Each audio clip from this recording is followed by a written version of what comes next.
Сооронбай Байырты Каршыден. Эрдунеев Тимур Амитхаша приглашается. Также Дашаев Батар, Зугулай, Бороев Зарыкто Амитхаша.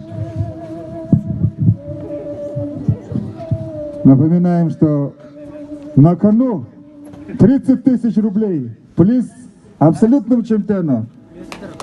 Финалист также может довольствоваться призом в размере 15 тысяч рублей. За данный приз вступили в борьбу 25 борцов. Сейчас начинаются четвертьфинальные поединки. Бороев.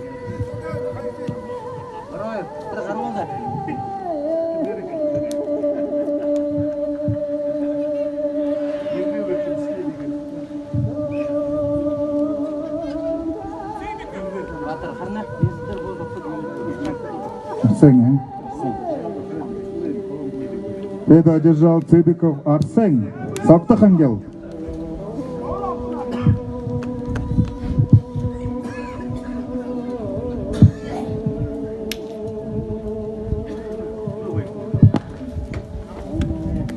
Барылдык ылда, яқышкы қама қой.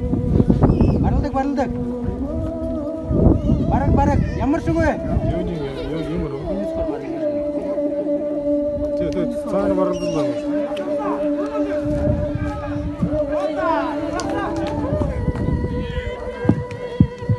Победу одержал Эрдунеев Тимур.